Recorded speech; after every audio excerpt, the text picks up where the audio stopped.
meus cumprimentos a todos e dizer a minha satisfação de estar aqui, de estar de novo no Porto, entre colegas.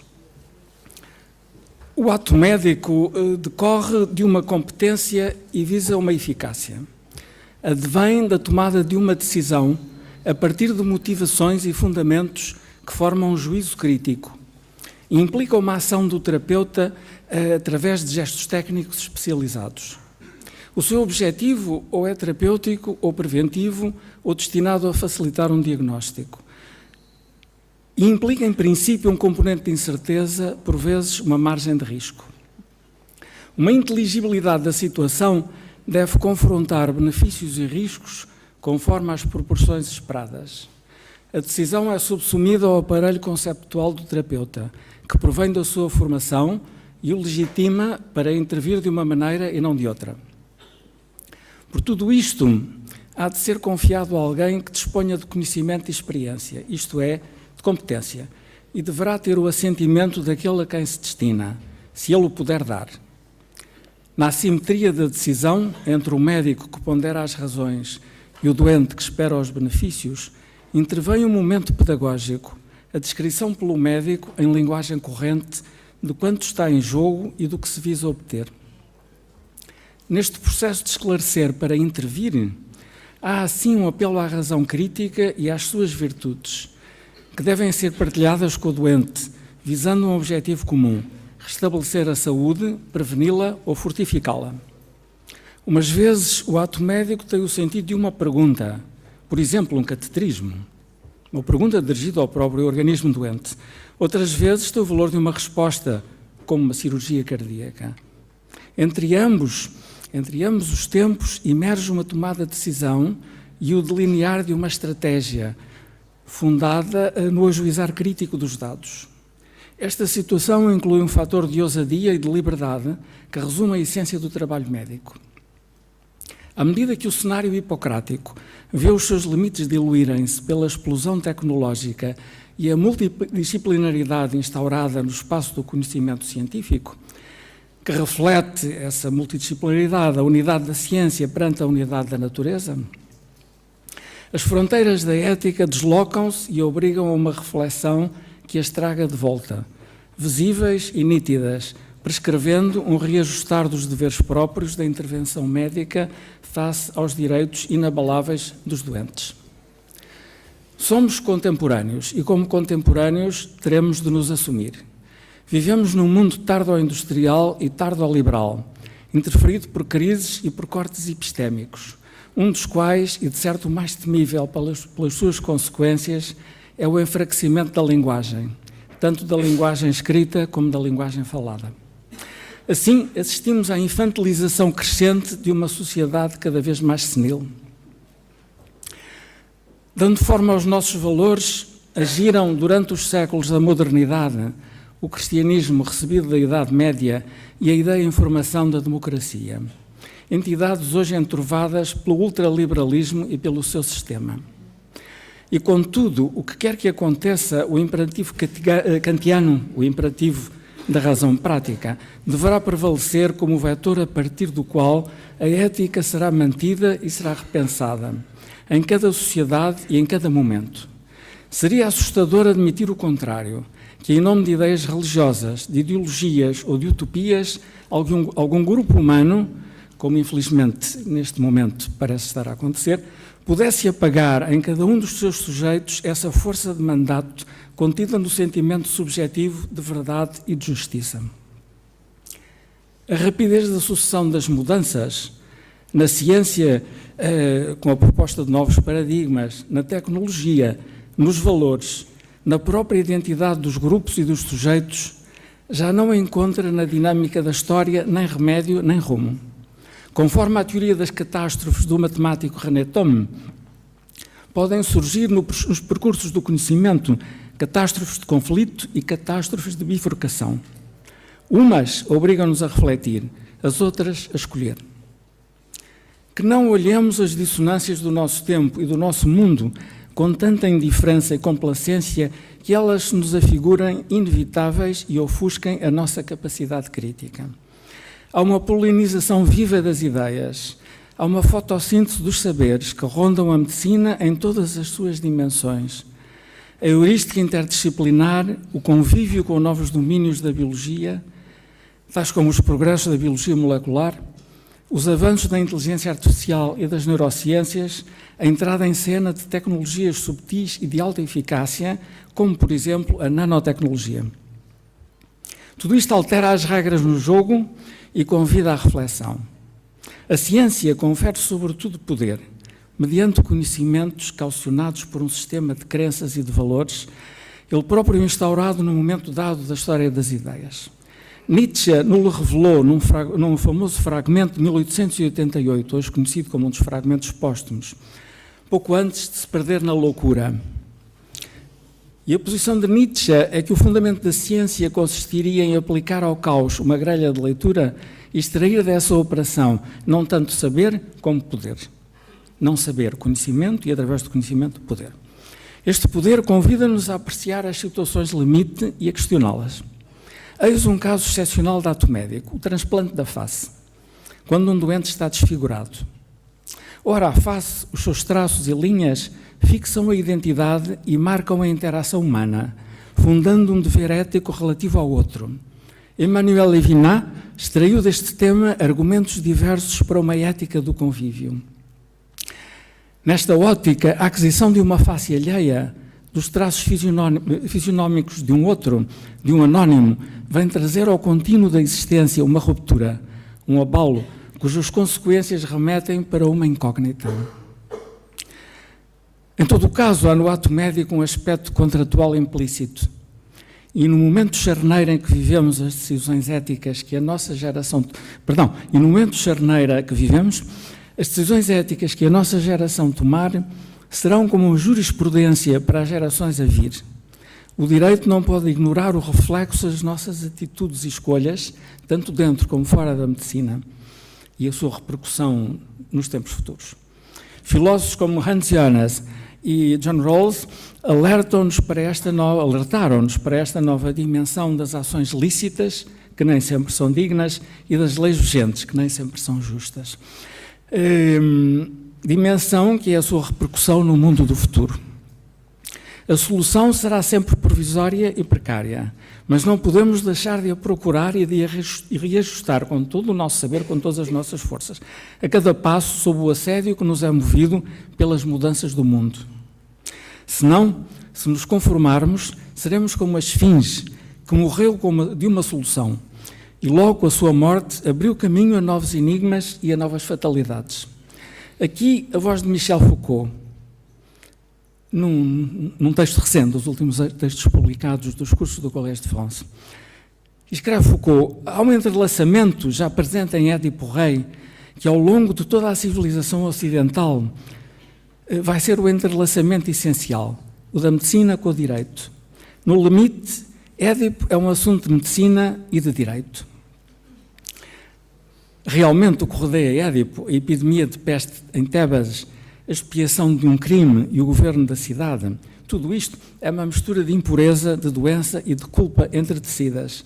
Mistura submetida a um processo de decifração, de procura sistemática da verdade, contraposta a uma procura obstinada de poder. Lembram-se de Édipo Rei. Édipo tenta por todos os meios chegar à verdade. Passo a passo, ele não abranda o seu inquérito, um inquérito inflexível, que ele move como o rei de Tebas, e não percebe, ao contrário dos que o rodeiam, apesar da sua inteligência fulgurante, que caminha para a sua perda. E este fenómeno é extraordinário, como se a vontade de Apolo de remeter Édipo ao seu destino, à sua fatalidade, fosse cumprida pelo próprio autor da sua perda, sem que disso se apercebesse. Os limites do ato médico precisam de legitimação ética dependente de fatores culturais e de cada momento da história. As malhas apertam-se à medida que os fundamentos da medicina se tornam mais consistentes. A prática de um ato médico, para ser legitimada, deve assim submeter-se ao crivo de uma ética tanto mais apurada, quanto maiores forem os meios de que a ciência em expansão proporciona à medicina.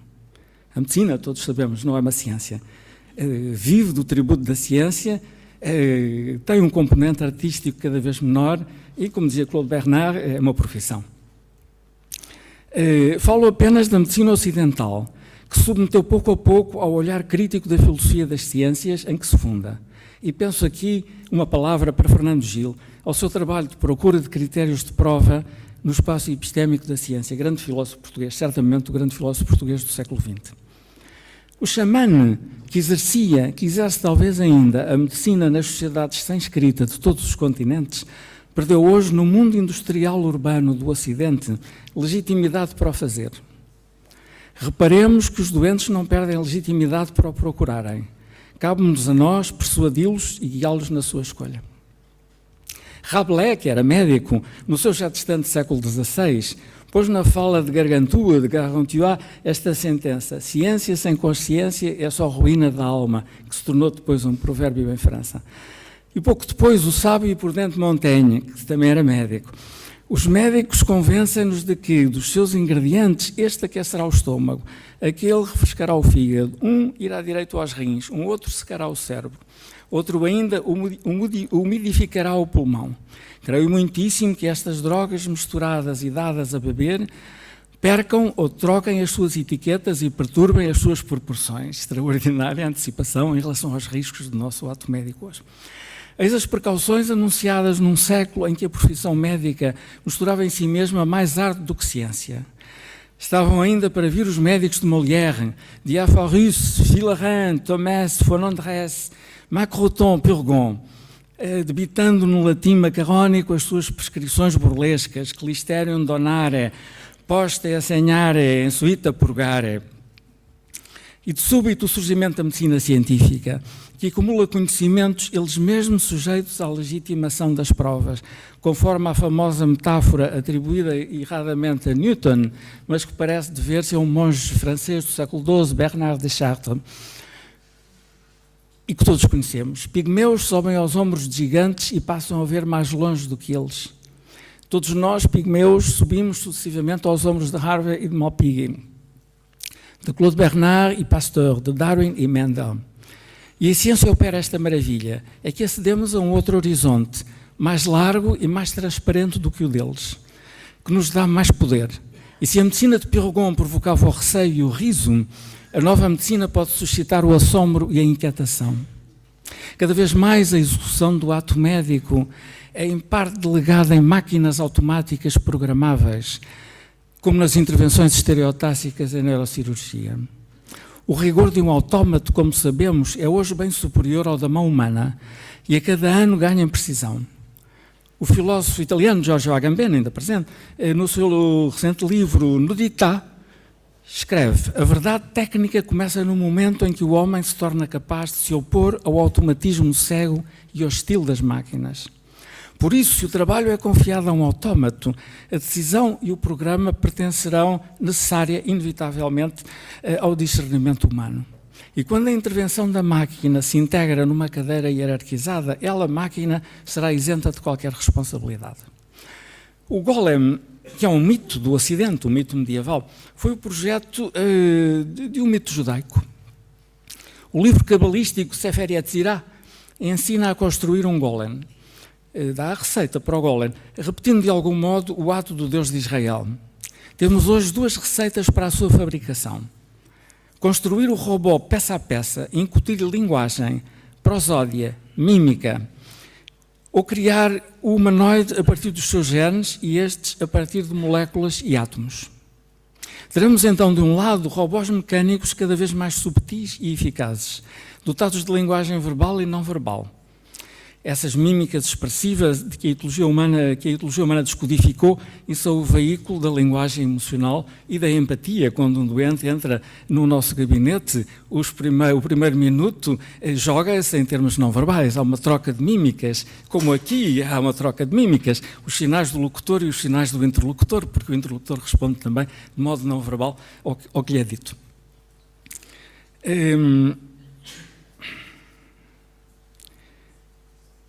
Do outro lado, e por artes de engenharia e manipulação genética, golems de matéria orgânica, desde que o genoma humano já plenamente sequenciado possa vir a ser obtido por síntese. Eis o homúnculos com o qual sonhava Fausto de Goethe, triunfo da técnica e pesadelo da vida.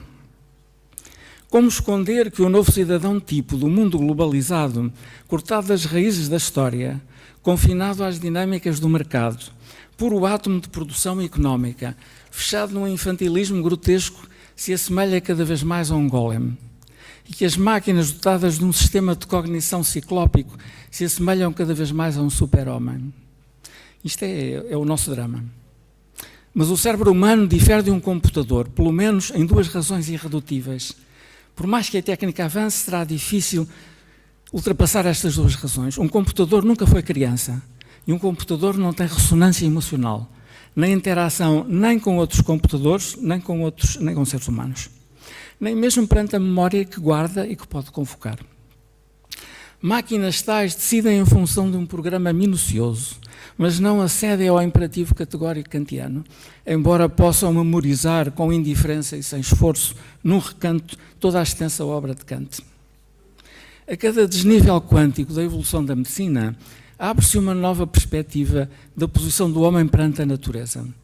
Com Alcmeon de Croton, no fim do arcaísmo, a sede da consciência deriva do coração para o cérebro. Hipócrates e a escola de Cos, instaura-se o critério naturalista de explicação dos sintomas. Vesálio, obtém-se a descrição do mecanismo enquanto tal. William Harvey e mais tarde Leeuwenhoek a completar a demonstração. Prova-se a lógica mecânica da circulação. Magendie e Claude Bernard demonstra-se a existência e o papel de sistemas reguladores e da homeostase. Darwin e Wallace encontra-se a chave da evolução variacional e o parentesco dos humanos com todos os viventes em proporções variáveis. Watson e Crick consegue-se a receita do golem. O organismo humano fora como um sistema planetário separado do universo dos viventes.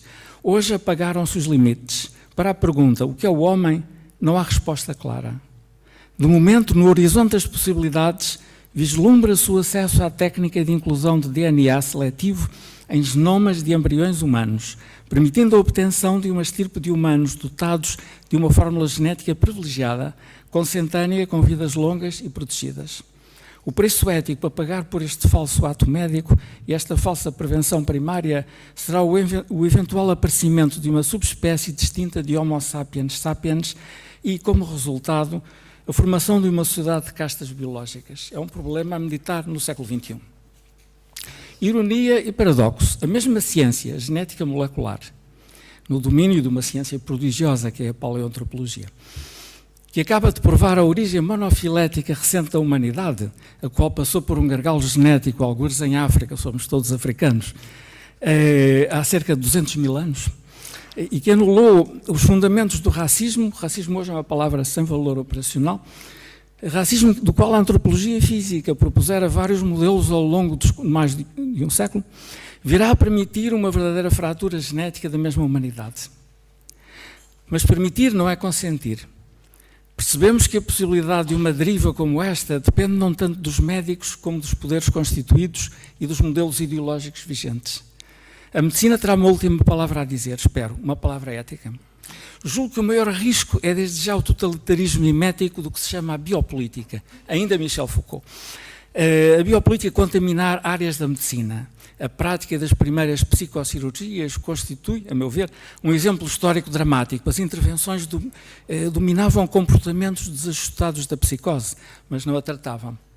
Senão à custa de um defeito orgânico com perda profunda de capacidades, que podia tomar o aspecto de um castigo no limite, sendo, enfim, mais favoráveis à sociedade do que aos doentes. Na atualidade, conhecemos a intrusão dos mecanismos administrativos, dos Estados, dos preceitos médicos. E no polo oposto, o titanismo das grandes indústrias farmacêuticas e outras, que pela primeira vez, em 4 séculos de medicina científica, interferem com a imparcialidade das conclusões e a transparência dos critérios de prova. Poderá a ciência vir a ser infletida? Acelero mesmo. Com certeza. Há na procura da verdade uma virtude que convoca a ética e, por paradoxo, a ciência sustenta o poder, que por índole desconfia da ética. Cabe então perguntar a partir de agora, como será a ciência? Inclinar-se-á para o poder contra a ética num espaço crescente de obscuridade ou visitará ainda a ética apesar do poder? E para ser claro, é a minha convicção de que o criticismo possível no tempo presente prolonga o discurso das luzes, da Aufklärung, que a tensão das tendências em jogo na medicina e na sociedade, entre a medicina e a sociedade, que já foram aqui tratadas, faz parte ainda da Aufklärung, e que, portanto, a questão aparentemente periférica do ato médico pertence também a este largo círculo discursivo que acompanha a modernidade e interroga o estado atual do iluminismo, a condição das luzes nas sociedades em que estamos. Para concluir, quero mostrar-vos o gesto tutelar de Aquiles ao tratar Patroclo, expresso neste vaso ático de figuras vermelhas, próximo de 500 a.C., 20 anos antes de Salamina e de Plateias, do pintor de Sosias, hoje no Antikensammlung de Berlim, que se pode visitar na Ilha dos Museus. Este gesto terapêutico remonta à Ilíada, que eu saiba constitui a primeira representação de um ato médico e, a meu ver, forma o seu paradigma para qualquer tempo da história e sítio do mundo. Ilustra ao seu pleno sentido humano a sua atualidade. Aquiles fora discípulo do centauro Quiron, que aprendera a arte médica com o próprio Asclépio, filho de Apolo. Vemo-lo a fazer a ligadura no braço esquerdo do amigo, ferido com uma flecha.